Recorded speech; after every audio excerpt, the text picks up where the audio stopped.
नमस्कार। लकडाउन प्रभावमा यहाँहरूलाई स्वागत छ। म विनिता केसी। दर्शकवृन्द, यति बेलामा कोरोना भाइरस रोकथाम र नियन्त्रणका लागि सरकारले मुलुकलाई लकडाउन गरेको छ र लकडाउनको आजको दिनसम्म आइपुग्दाखेरि राजधानी लगायत राजधानी बाहिरको माहौल पनि निकै शान्त रहेको छ। सुनसान रहेका छन्। सरकारले दैनिक उपभोग्य अत्यावश्यक वस्तुहरूको सरसामग्रीका लागि डेलिभरीको व्यवस्था पनि गरेको छ भने पासको उपलब्धता गराएर सरकारले इमर्जेन्सी पर्ने कामहरूका लागि त्यस प्रकारको पासको पनि उपलब्धता गराएको छ। कोरोना संक्रमितको संख्या वा भनौँ संक्रमितहरू पछिल्लो समयमा 48 संख्या पुगिरहँदाखेरि सरकारले अझ लकडाउनलाई विशेष गरी कडाई गर्दै लगेको छ। सुरक्षाकर्मीहरूले सुरक्षा सजगता अपनाइरहेका छन् र कानुनीनतालाई फितलो नहोस् भन्नका लागि अझ कडाई पनि गरिरहेका छन् र सरकारले परीक्षणको दायरालाई पनि निकै बलियो बनाएको छ। चोकचोकमा बसेर यति बेलामा नेपाल प्रहरीले सवारी साधन र पैदल यात्रीहरूको चेक जाँच गरिरहेका छन् भने लकडाउन उल्लङ्घन गर्ने खोज्नेहरूलाई प्रहरीले नियन्त्रणमा पनि लिने गरेको छ र समग्रमा काठमाडौँ उपत्यका बाहिर र काठमाडौँकै अवस्था हेर्ने हो भने लकडाउनको कार्यान्वयनता निकै राम्रोसँग भइरहेको छ र जारी लकडाउनमा राजमार्गमा पनि अहिले हेर्ने भने अत्यावश्यक बाहेकका साधनहरू चलिरहेका छैनन् र सरकारले यो संक्रमणलाई रोकथाम गर्नका लागि नै यो खालको कदम चालेको आज लगभग 1 महिना बितिसकेर हामी 2 महिनाको प्रवेशमा पनि रहेका छौँ।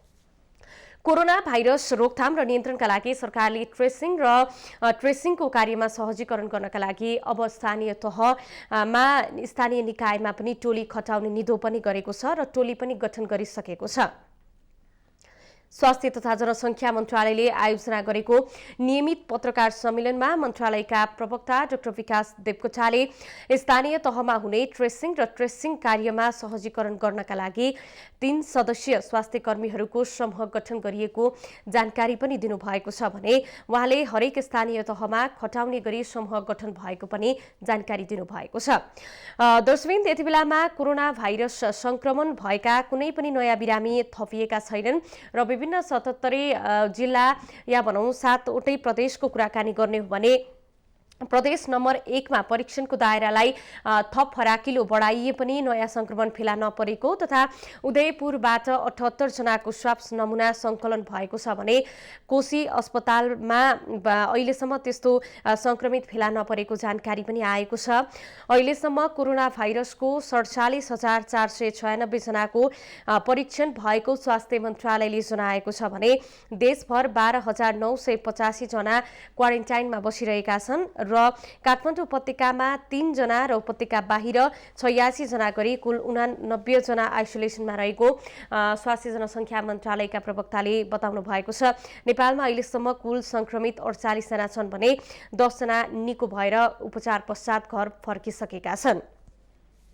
विश्वभरि जसरी कोरोना संक्रमितहरूको संख्या बढिरहेको छ, यो धेरैजसो मुलुकमा कोभिड-19 फैलिसकेको छ। अहिलेसम्म यो भाइरस र खोप अझै पनि पत्ता लगाउने नै काम भइरहेको छ र विदेशमा पनि अहिलेसम्म उपचारहरू यसको पत्ता नलागिरहँदाखेरि WHO ले सबै देशलाई अहिलेसम्म निकै सतर्कता अपनाउनु पर्ने, सुरक्षा सजगता र आफ्नो स्वास्थ्यलाई ख्याल गर्नका लागि अपिल पनि गरेको छ र नेपालमा पनि यो कोभिड-19 लाई रोकथाम गर्नका लागि नियन्त्रण गर्नका लागि सरकारले मुलुकलाई लकडाउन गरेको छ र अहिलेसम्म सीमा सील छ। अन्तर्राष्ट्रिय उडानहरू सरकारले पहिला नै बन्द गरिसके पश्चात पनि अहिलेसम्म जम्मा नेपालमा 48 जना संक्रमितहरू फेला परेका छन्। त्यसमा 10 जना उपचार पश्चात घर पुगिसकेका छन्। हामीले विभिन्न प्रदेशमा हाम्रा सहकर्मी मार्फत त्यहाँको पछिल्लो अवस्था के छ जानकारी लिइरहेका छौँ। यति बेलामा रौतहटतर्फ लाग्न चाहन्छौँ। राकेश यादव हाम्रा सहकर्मी हामीसँग प्रत्यक्ष रूपमा हुनुहुन्छ। राकेशजी, अहिले रौतहटको पछिल्लो अवस्था के कस्तो छ? निताजी, अहिले रौतहटको कुरो गर्दाखेरि यहाँ रौतहट जिल्लाका हरेक स्थानीय तहले त्यहाँ स्थानीय तहका नागरिकहरू जुन ठाउँमा फँसेका जस्तै काठमाडौँ, पोखरा, विराटनगर लगायतका सहरहरूमा फँसेका आफ्ना स्थानीय वासीहरूलाई यहाँबाट बस रिजर्भ गरेर ल्याउने काम हिजोदेखि गरिरहेछन्। अहिले पनि यहाँ पूर्वपश्चिम वीरेन्द्र राजमार्गमा अहिले काठमाडौँ, पोखरा, विराटनगर लगायतका ठाउँहरू विभिन्न ठाउँहरूबाट बसहरू आएका छन् र त्यहाँबाट आउने यात्रुहरूको स्वास्थ्य चेक जाँच गरेर आफ्नो होम क्वारेन्टाइनमा बस्ने शर्तमा पठाइएका छन्, विभिन्न स्थानीय तहमा पठाइएका छन्। विनिताजी, अहिले रौतहट हजुर स्वास्थ्य परीक्षणलाई कसरी अगाडि बढाइएको छ?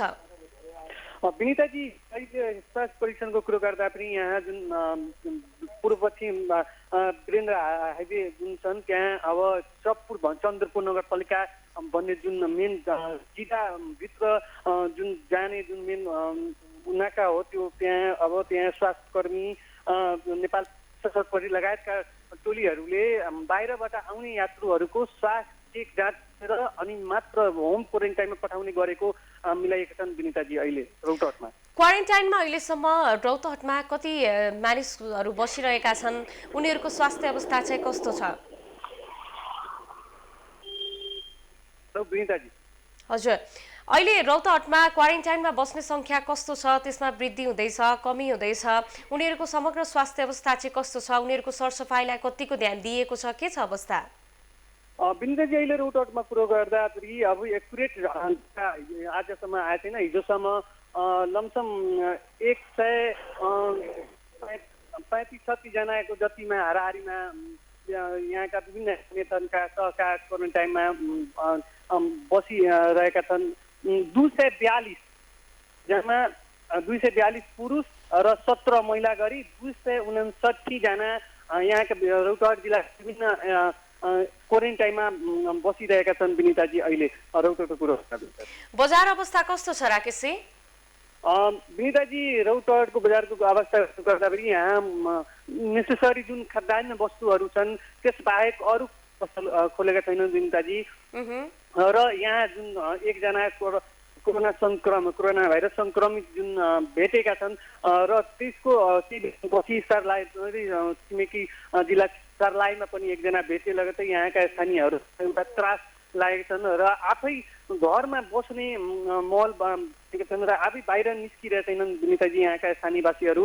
र बेलुका अलिकति त्यो खाद्यान्न वस्तुहरू किन्नको लागि अलिकति चलपल मान्छेहरूको चलपल देख्न पाइन्छन् विनिताजी रौतहटमा।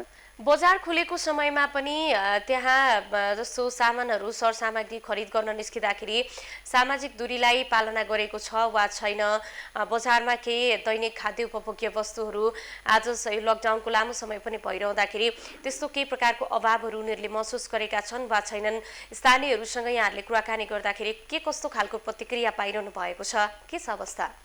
विनिताजी यहाँका जुन मेन बजारदेखि लिएर गाउँका जुन सानोतिनो बजारहरू छन् त्यसमा पनि जुन त्यो त्यहाँका सामानहरू किन आउँदा त्यहाँका स्थानीय प्रशासनहरूले जुन दूरी काम गरेर अनि त्यो यो पालो गरेर त्यो सामानहरू लगाउने र लाइनमा बसेर त्यो डिस्टेन्स गरेर अनि मात्र सामानहरू किन लगाउने त्यस्तो देखेका छन् विनिताजी।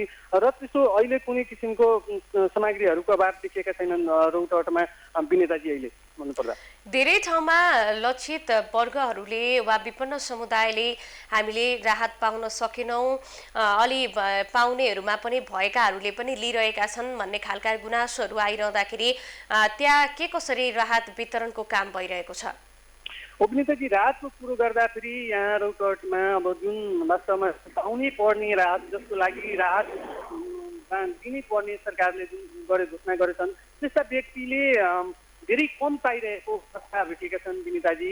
र जुन हुने खाने भएको छन् तिनीहरूको जसको पहुँच छन् जसको अब यहाँ जुङ्गाको लडाइँ पनि चलिरहेका जस्तो देखेका छन् विनिताजी रौतहटमा। किनभने राजनीति आफ्नो जुन भोट यहाँका स्थानीयसँग कुरो गर्दाखेरि अब त्यहाँ जुन स्थानीय तहका जुन जनप्रतिनिधिहरू छन् अब हामीले भोट दिएका छैनौँ त्यसैले हामी राहत पाएनौँ भनेर त्यस्ता किसिमको यहाँका स्थानीयवासीहरू प्रतिक्रिया दिइरहेका छन् विनिताजी अहिले कुरो गर्दा रौतहटको। अब यो सङ्क्रमितहरूको सङ्ख्या छिमेकी जिल्लाहरूमा छिटपिट रूपमा देखा परिरहँदाखेरि स्वास्थ्य सजगतालाई थप कसरी बलियो बनाइँदैछ? त्यहाँका आम मानिसको मनोबल बलियो राखिराख्नका लागि, लकडाउनलाई कार्यान्वयन गरिराख्नका लागि त्यहाँ के कसरी काम हुँदैछ? विनिताजी यहाँका लकडाउनको सबभन्दा पहिला त यहाँ जुन यहाँका स्थानीय प्रशासन हुन् त्यो कडाइका साथ र एकदम मेहनत गरेर पालना गर्न यहाँका स्थानीयवासीहरू पालना आएका छन्। त्यसमा पनि जुन स्वास्थ्यको कुरो गर्दाखेरि यहाँका विभिन्न स्थानीय तहमा राखिएको जुन क्वारेन्टाइनहरू हो त्यो क्वारेन्टाइनहरूमा जुन स्वास्थ्य कर्मीहरू छन् व्यापक रूपमा ड्युटी गरिरहेका छन् र आफ्नो कर्तव्य निभाइरहेका छन् विनिताजी। र जुन जुन क्वारेन्टाइनमा बसेका जुन त्यहाँ स्थानीयहरू छन् त्यसलाई स्वाब के अरे किटको अभावले गर्दा त्यो समयमा स्वाब परीक्षण भएको पाइएका छैनन् विनिताजी, पाएका छैनन् विनिताजी। अहिले किटको अभाव देखिएका भने त्यस्ता स्वास्थ्य के अरे जिल्ला स्वास्थ्य कार्यालयबाट हामी पाएका छौँ, हामी जानकारी पाएका छौँ।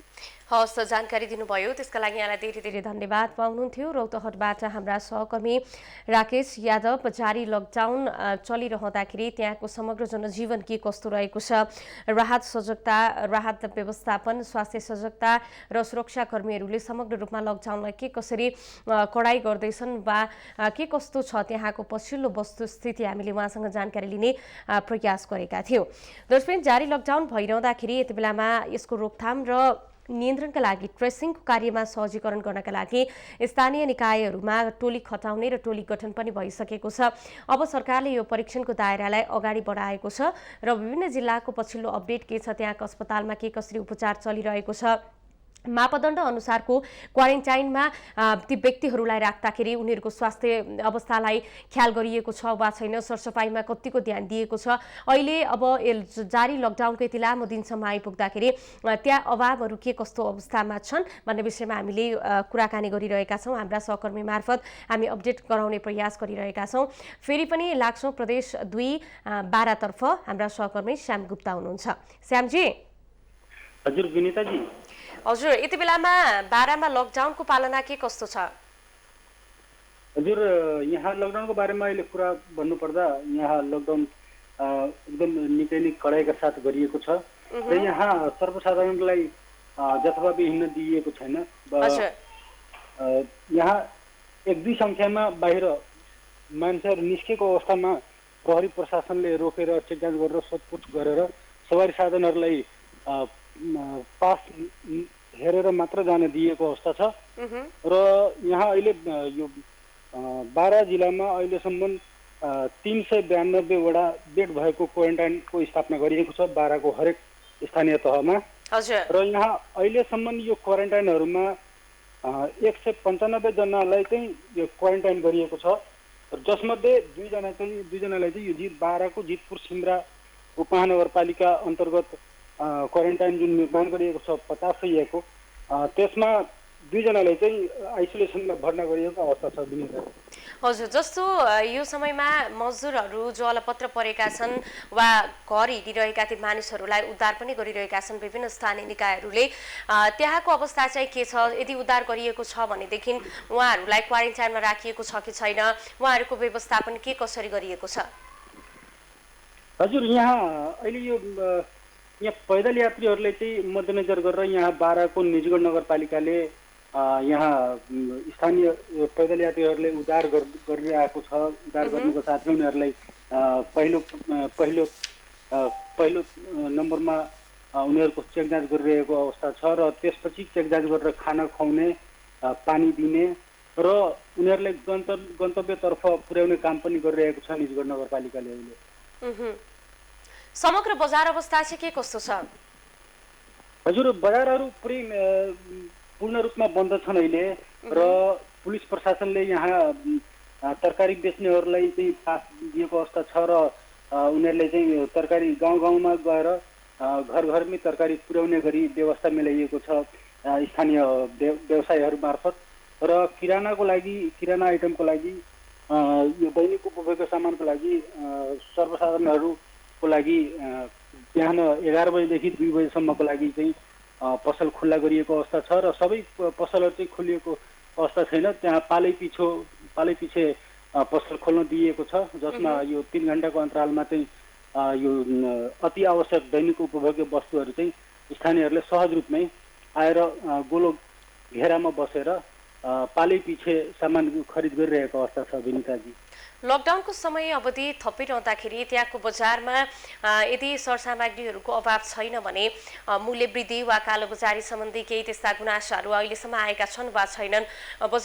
यो बजार अवस्थालाई चुस्त दुरुस्त राख्नका लागि चाहिँ त्यहाँ बजार अनुगमनका कामहरू भएका छन् वा छैनन्, के छ अवस्था?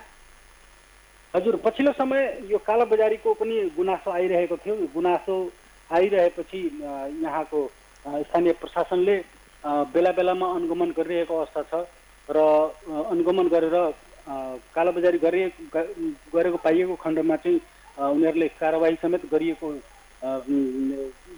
छ र उनीहरूले जरिवाना समेत तिराइएको अवस्था छ र अहिले चाहिँ कालाबजारी चाहिँ अहिले घट्दै गइरहेको छ बारा जिल्लामा अहिले विनिताजी।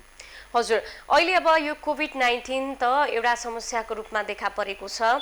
यसमा सजगता अपनाइरहँदाखेरि जस्तो प्रदेश नम्बर 2 को कुरा गर्ने भनेदेखि वर्षिनी जस्तै जाडो महिनामा शीतलहरको कुरा होस् वा यो हावाहुरी आउने समयमा पनि केही कठिन हुने गर्छ त्यहाँको जनजीवन।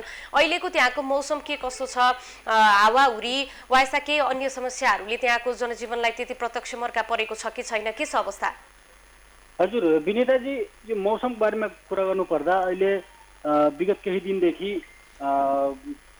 दिउँसो पानी पर्ने या हावाहुरी आउने, यहाँ यो हावाहुरी पानी असिनाले गर्दाखेरि यहाँको किसानहरूले गरेको मकै खेती तपाईँको आँपको बगैँचाको सबै आँपहरू झारेको अवस्था छ, लिचीहरू झारेको अवस्था छ र मकै खेती पनि पूर्ण रूपमा नष्ट नै भएको अवस्था छ। र अर्कोतिर किसानहरूको कुरा गर्नुपर्दाखेरि अहिले माछा पालक किसानहरूले पनि त्यत्तिकै समस्या परिरहेको छ। अहिलेको मौसम यो वैशाख महिना भनेको तयारी अवस्थामा रहेको माछाहरू बिक्री गर्ने महिना हो, तर अहिले चाहिँ यो लकडाउनले गर्दाखेरि पोखरीमा तयारी अवस्थामा रहेको माछाहरूलाई बजारीकरण गर्न नपाएको अवस्था छ र अर्कोतिर अहिले भुरा भित्राउने पोखरीमा भुरा हाल्ने बेला भएको छ, तर पनि यो लकडाउनले गर्दाखेरि भुरा हाल्नको लागि भुरा पनि आयात गर्न सकिएको छैन, निर्यात गर्न सकिएको छैन र अर्को दानाको लागि पनि यो माछा पालक किसानहरूले चाहिँ यो समस्या परिरहेको छ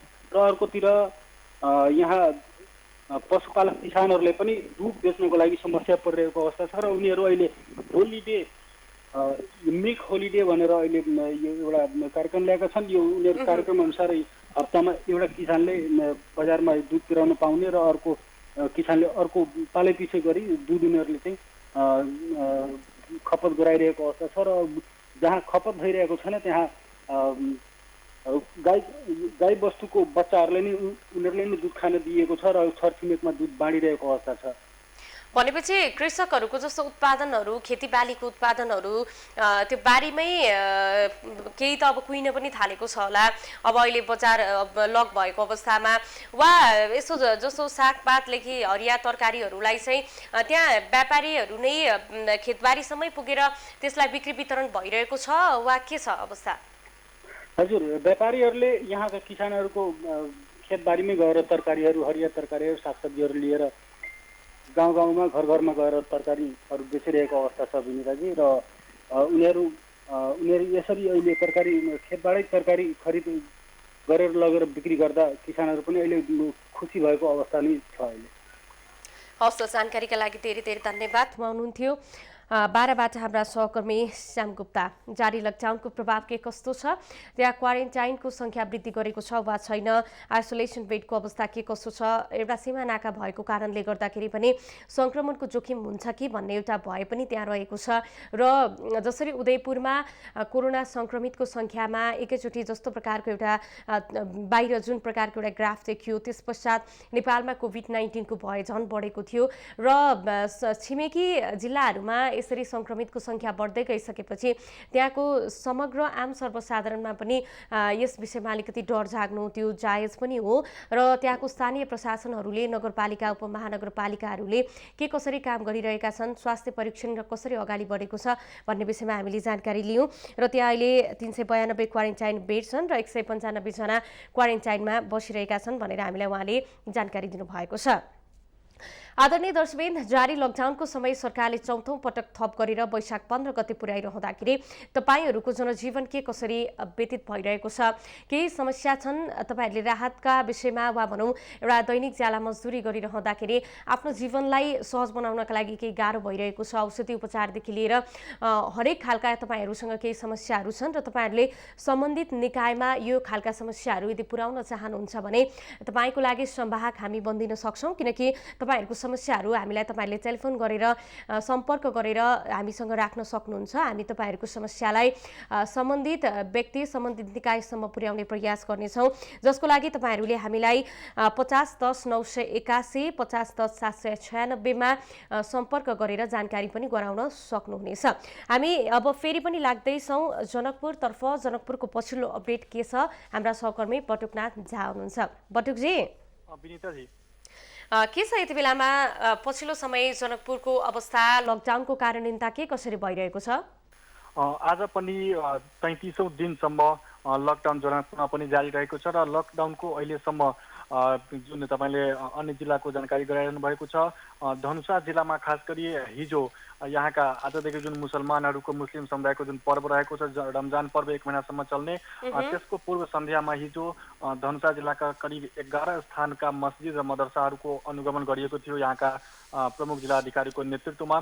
त्यहाँ मदरसाहरूमा 5 जनाभन्दा बढीलाई रहन नदिने निर्देशन जारी गरिएको छ र त्यसै अनुरूप आज बिहान पनि जुन पहिलो दिन अर्थात् रमजानको पहिलो दिनका पर्वका अवसरमा यहाँका मदरसामा, यहाँका मस्जिदहरूमा मुस्लिम धर्मावलम्बीहरूले उहाँहरू जानु भएन र आफ्नै घरमा आज नमाज पढ्ने हामीलाई जानकारी प्राप्त भएको छ। र अहिले पनि धनुषा जिल्लाका विभिन्न क्वारेन्टाइनमा विभिन्न व्यक्तिहरू रहनुभएको छ। धनुषा जिल्लामा कुल जम्मा अहिलेसम्म 18वटा क्वारेन्टाइन स्थल रहेको छ, जसमा 379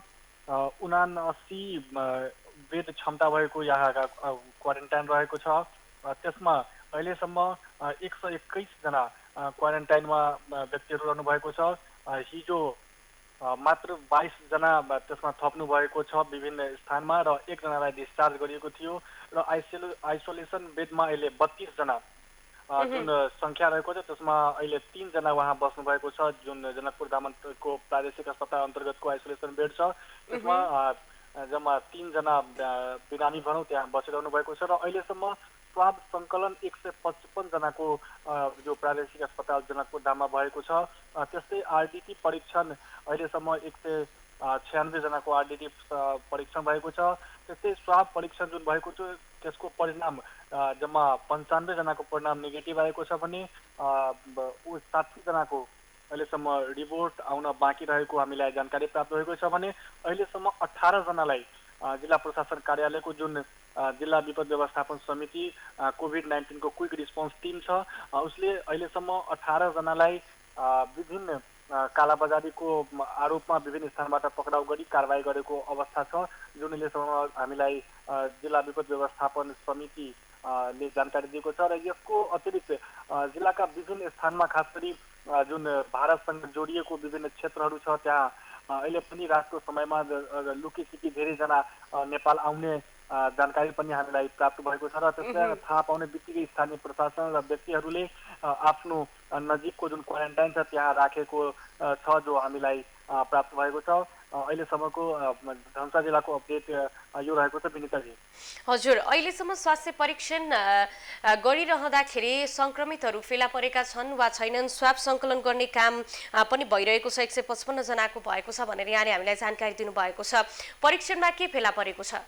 खास गरी अधिकांशको नेगेटिभ देखेको छ, तर 3 दिन पहिलाको यो घटना रहेको छ जुन धनुषाको जनकपुर धामा सर्लाहीको एकजना 14 वर्षको बालकलाई कोरोना सम्बन्धी उसको गाउँमा परीक्षण गर्दाखेरि पोजिटिभ देखेको थियो र जनकपुरमा आरडिटी यहाँ जुन परीक्षण हुन्छ त्यो परीक्षणको क्रममा नेगेटिभ देखेपछि त्यो बालकलाई आफ्नै गाउँ फर्काइएको थियो र पछि त्यो बालकको फर्दर टेस्ट जुन काठमाडौँमा टेकुमा भएको छ र त्यसमा पोजिटिभ देखिएपछि यो प्रादेशिक अस्पताल जनकपुरमा जुन रहेको छ अहिले त्यो प्रादेशिक अस्पताल जनकपुरको मेसिनमा जुन नेगेटिभ आयो र पछि पोजिटिभ आएपछि यो मेसिनको काम अहिले तत्काल रोकिएको छ, किनभने यसबाट रिजल्ट नेगेटिभ आएपछि अब धेरैजनामा पनि रिजल्ट नेगेटिभ आउन सक्छ, तर उसको पोजिटिभ केस हुन सक्छ। त्यसैले तत्कालको लागि यो अस्पतालमा त्यो मेसिनको काम रोकिएको छ र अब परीक्षण भए पनि काठमाडौँबाट रिजल्ट आइसकेपछि मात्र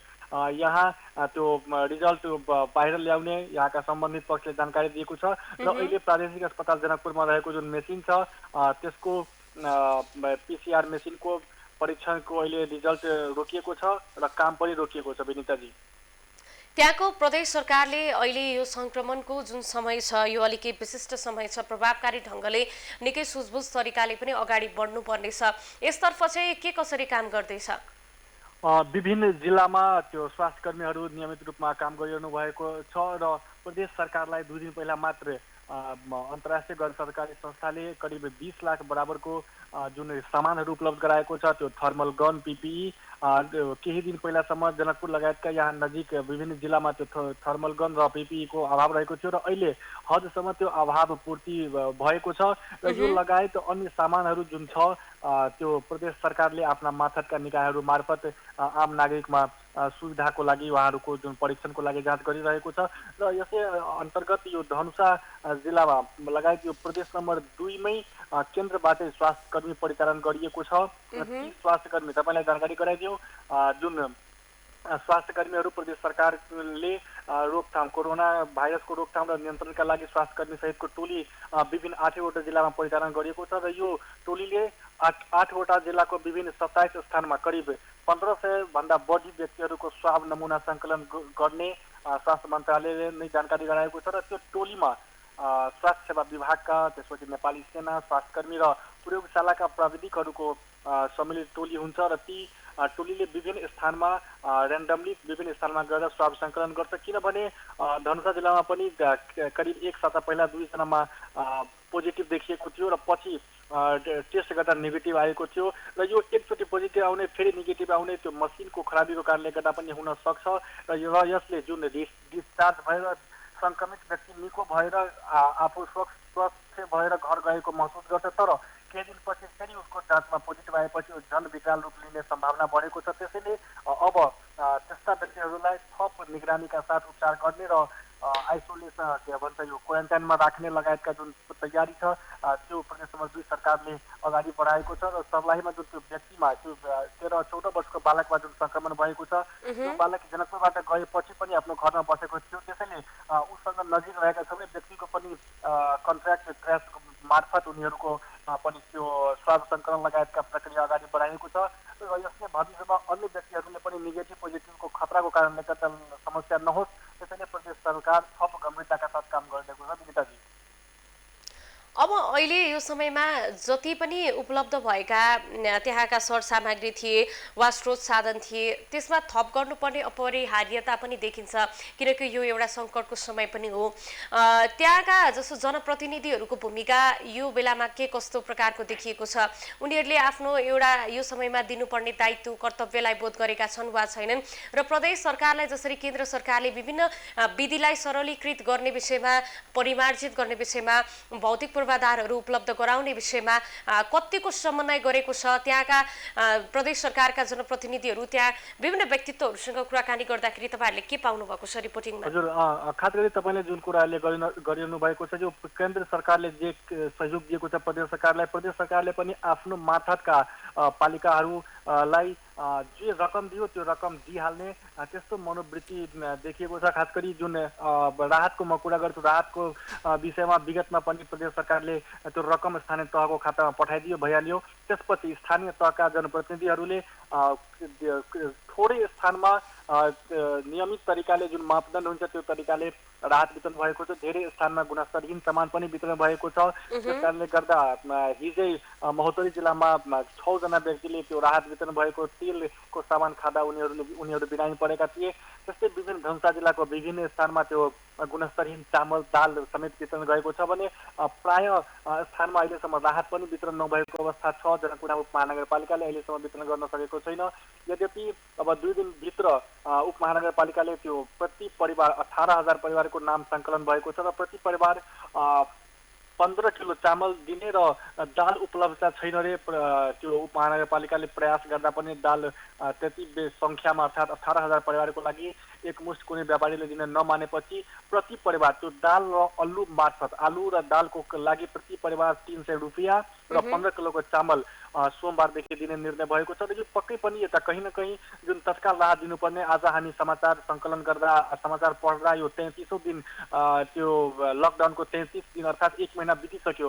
तर अहिलेसम्म त्यो जुन प्रदेश सरकार मार्फत अथवा स्थानीय तह नेपाल सरकारबाट जुन पाउनुपर्ने त्यो राहत हो स्थानीयवासीले नपाएपछि उनीहरूमा वितृष्णा नै स्थानीय जनप्रतिनिधिहरूप्रति भएको छ र अहिलेको समयमा पनि जनप्रतिनिधिहरूले त्यो राहत सङ्कलनको नाउँमा राहतमा आफ्नो व्यक्तिहरूको नाम बढिदिने राहत सङ्कलनको नाउँमा कालो बजारी गर्ने र बाहिरबाट सामान ल्याउने कमिसनको लागि बाहिरबाट सामान ल्याउने त्यस्ता कारणले गर्दा पनि त्यो समस्या भएको छ र राहतले गर्दा अहिले स्थानीय तहमा वितृष्णा स्थानीयवासीहरूको बढेको छ र यसलाई हदसम्म समाधान गर्नुपर्ने आवश्यकता रहेको छ। यद्यपि प्रदेश सरकारले यो अब दोस्रो चरणको राहतको लागि पनि पहल गरेको छ। 3 दिन पहिला सूचना जारी भएपछि अब 5 दिनभित्रको सूचना जारी भएको छ र त्यसपछि साबिक पहिला जुन प्रदेश सरकारलाई स्थानीय तहले दिएको निर्देशनअनुसार स्थानीय तहले जुन राहत वितरणको लागि जुन नामाकरण सङ्कलन गरेको थियो, नामावली सङ्कलन गरेको थियो, ती नामावलीलाई आधार मानेर प्रदेश सरकारले आफ्ना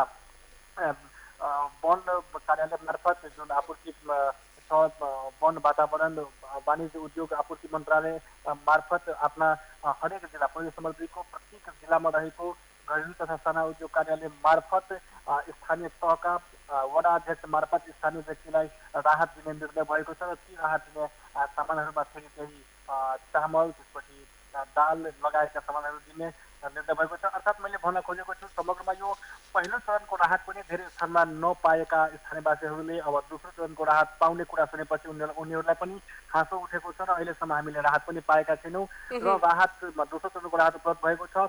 दोस्रो चरण पहिलो चरण मिलाएर राहत उपलब्ध समयमा राहत उपलब्ध पाएपछि उनीहरूलाई राहत हुन्थ्यो तर यसमा पनि समस्या देखिएको छ। समयमा राहत उपलब्ध नपाएपछि स्थानीयवासी समस्यामा परेका छन् र लकडाउनको कुरा गर्दा अहिले जनकपुर धाममा लकडाउनको पालना भइरहेको छ। बिहान बेलुका मात्र केही व्यक्तिहरू आफ्ना दैनिकी सामानहरू लिनको लागि उहाँहरू बाहिर निस्किनुहुन्छ तर जुन सोसल डिस्टेन्स सामाजिक दूरी छ त्यसलाई पालन गरेर उहाँहरू सामान लिन निस्किनुहुन्छ भने बिहानै दुध त्यसपछि खाने त्यो तरकारीका पसलेहरूले विभिन्न वडामा विभिन्न टोलमा गएर आफै उहाँहरू तरकारी बेचिरहनु भएको छ र समग्रमा भन्दाखेरि त्यो लकडाउनको पालन भइरहेको छ र अहिले जनप्रतिनिधिहरूलाई थप जिम्मेवारपूर्वक आफ्नो काम गर्नुपर्ने आवश्यकता रहेको छ। विनिताजी हस्, धेरै धेरै धन्यवाद अपडेट गराउनु भयो। उहाँ हुनुहुन्थ्यो जनकपुर यानी धनुषाबाट हाम्रा सहकर्मी पटुकनाथ झा। त्यहाँ 155 जनाको स्वाब सङ्कलनको काम भएको छ र 196 जनाको आरडिटी टेस्ट पनि भइसकेको छ।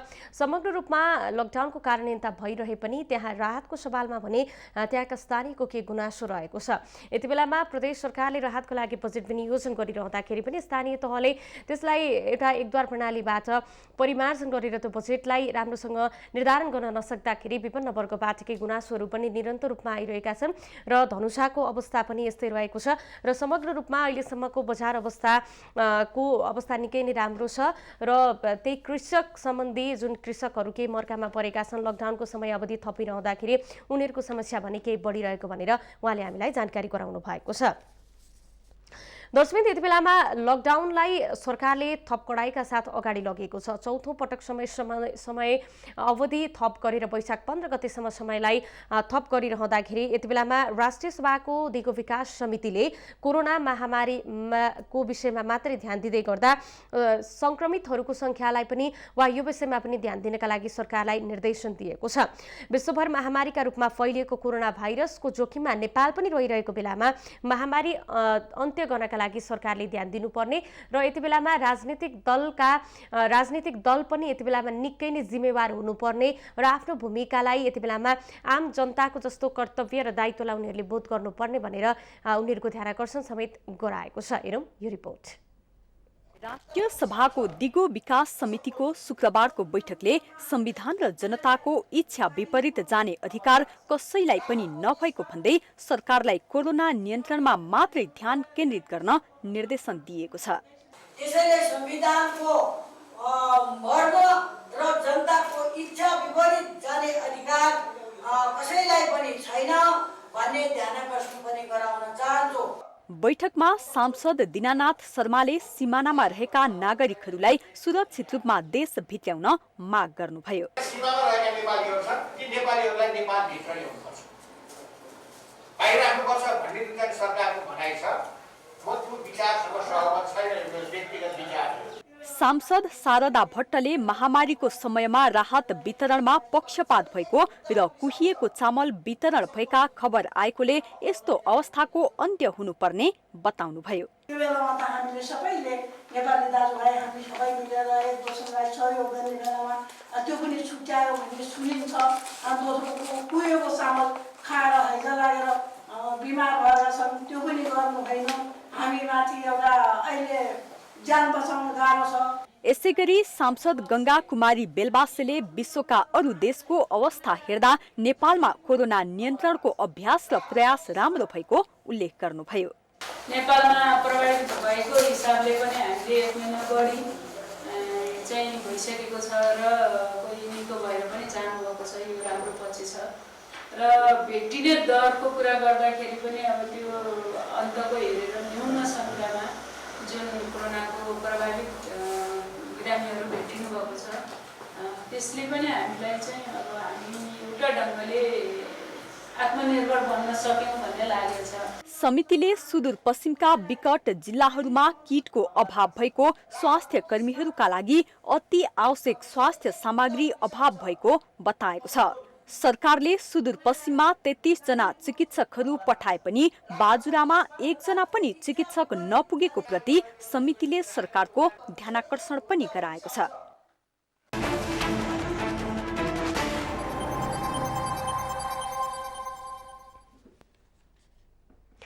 कोभिड-19ले यति बेलामा विश्वलाई नै आक्रान्त बनाएको छ। आर्थिक, सामाजिकदेखि लिएर शैक्षिक हरेक विविध पाटोमा यसले नराम्रोसँग गाँजेको छ। अब फेरि पनि एउटा सबै देशहरूले आफ्नो आर्थिक पाटोलाई फेरि पनि मजबुत बनाउनु पर्ने आवश्यकता देखिएको छ। जसरी यो कोभिड-19 को संक्रमितहरूको संख्या मुलुकमा बढिरहँदाखेरि अब यसको रोग यो निदानका लागि अहिलेसम्म केही उपचारहरू पत्ता नलागेसम्म यसको जोखिम त्यत्तिकै बढिरहेको छ र WHO ले पनि यसबाट बच्नका लागि केवल सामाजिक दूरीलाई मात्रै अहिले मूलमन्त्र भएको कारणले गर्दा विश्वलाई नै यो मूलमन्त्रलाई अपनाउनका लागि अपिल पनि गरिरहेको छ। र अहिलेसम्म नेपालमा आइपुग्दाखेरि 48 जना संक्रमितहरूको संख्या छ, जसमा 10 जना उपचार पश्चात घर फर्किरहेका छन् भने विश्वभर संक्रमितको संख्या 28,27,000 भन्दा बढी पुगिसकेको छ र 1,97,000 भन्दा बढीले कोभिड-19 बाट ज्यान गुमाइसकेका छन्। यद्यपि अस्पतालबाट उपचार पछि निको भएर जानेको संख्या पनि 7,98,000 भन्दा बढी पुगिसकेको छ। आर्थिक गतिविधि लगभग ठप्प छ, बजारहरू बन्द रहेका छन्। सामाजिक रूपमा एउटा जनजीवन प्रभावित बन्दै जाँदाखेरि समग्र 77 जिल्लाको अपडेट के छ हामी जानकारी गराइरहेका छौँ।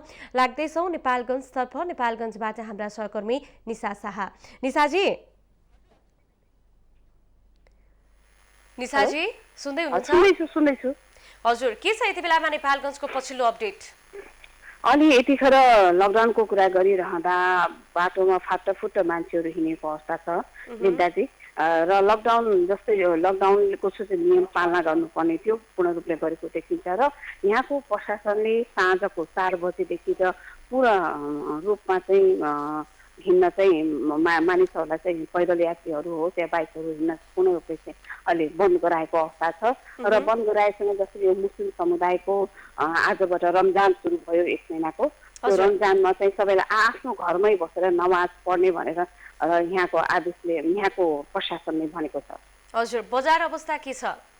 अनि बजार अवस्थाको कुरा गर्नु पर्दाखेरि अहिले खाद्यान्नको र औषधिको पसलहरू खुला रूपमा चाहिँ खुलिरहेको छ र सहज रूपमा यहाँका मानिसहरूले खाद्यान्नहरू, तरकारीहरू, औषधि उपचारहरू चाहिँ गर्न पाएको अवस्था छ।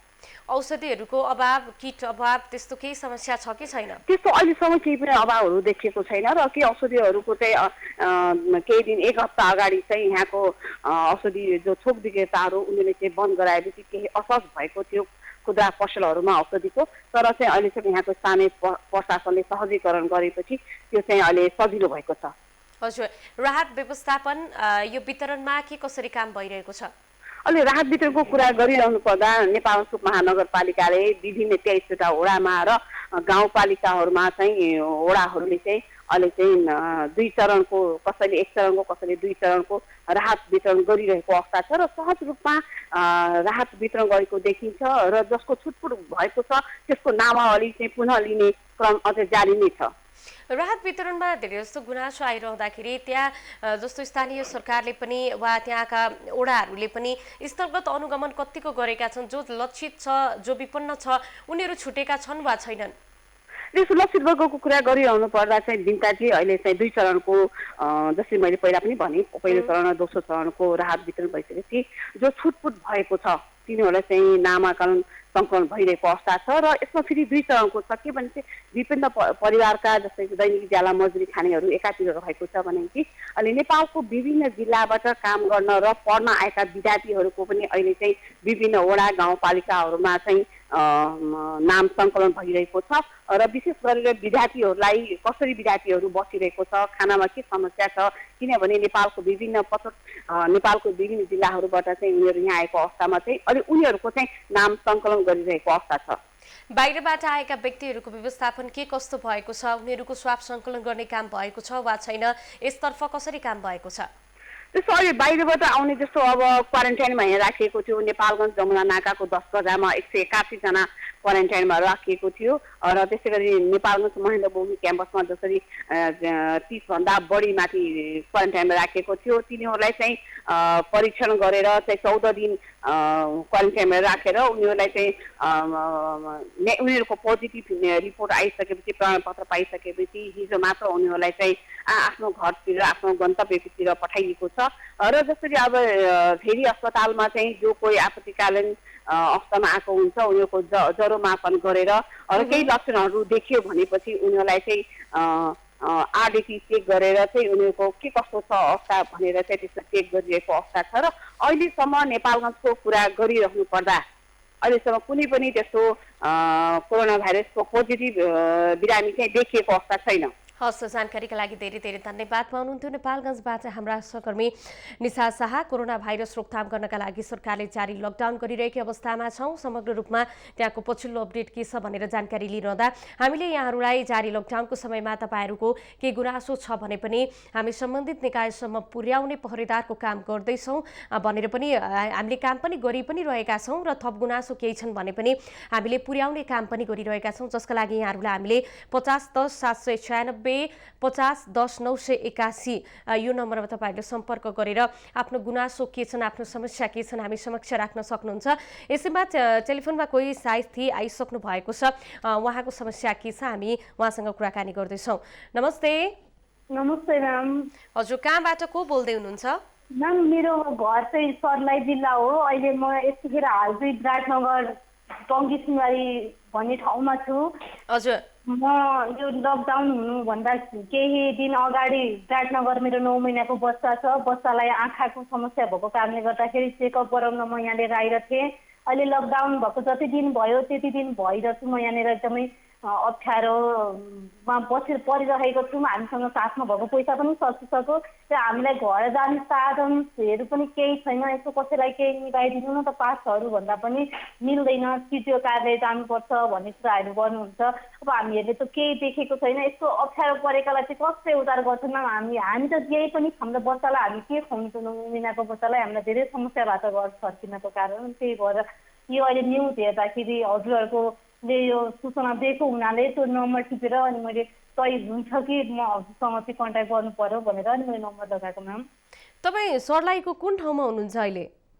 सर्लाही चाहिँ मेरो घर हो। म अहिले विराटनगरबाट चाहिँ बोल्दैछु म्याम हजुरसँग। त्यो टोलको नाम के हो? कुन ठाउँमा हुनुहुन्छ ठ्याक्क? म टङ्की सिंहबारी बुढी गङ्गामा छु। मोरङ जिल्ला हो नि त यो। हजुर, भनेपछि अहिले चाहिँ यहाँ छु। म लकडाउनले गर्दाखेरि चाहिँ थुनिएर बसेको छु म्याम। तपाईँको बच्चाको उपचार गराउनु पर्ने छ अहिले। हजुर, हस्, हामी तपाईँको यो समस्यालाई सम्बन्धित निकायमा पुर्याएर केही सहयोग गर्ने पहल अवश्य पनि गर्नेछौँ। उहाँ हुनुहुन्थ्यो विराटनगर मोरङबाट आफ्नो गुनासो राख्दै लकडाउनलाई जसरी सरकारले थपिरहेको छ यो समयलाई यो घरभित्रै बसिरहँदाखेरि धेरै प्रकारका समस्या आम जनजीवनमा देखा पर्न थालिसकेका छन्। समग्र रूपमा विभिन्न समयमा देखिने मौसमी फ्लू लगायत विभिन्न प्रकारका रोगहरू पनि देखा पर्न थालेका छन् र यो अवस्थामा अस्पताल जाँदाखेरि ओपिडी पनि बन्द रहेको छ। सजिलै रूपमा औषधिहरू पनि पाउन नसकिरहेको अवस्था छ किनकि जसरी यो कोभिड-19 रोक्नका लागि सरकारले लकडाउन गरिसके पश्चात नै यो समस्या सिर्जना पनि भएको छ र यसलाई सरकारले केही सहज गर्नका लागि त्यहाँका सुरक्षाकर्मी लगायत त्यहाँको स्थानीय प्रशासनहरूलाई पनि पहल गर्नु भनेर निर्देशन पनि दिइरहेको छ र आजसम्म आइपुग्दाखेरि कोभिड-19 का संक्रमितहरू 48 जना पुगिरहँदाखेरि अस्पतालबाट 10 जना डिस्चार्ज पनि भइसकेका छन् र यहाँहरूको गुनासो यहाँले फेरि पनि राख्न सक्नुहुन्छ। अहिलेका लागि भने हामी निरन्तर अपडेटमा नै छौं र पछिल्लो अपडेट पनि हामी यहाँलाई दिने नै छौं। अहिलेका लागि लिँदै छौं छोटो विश्राम।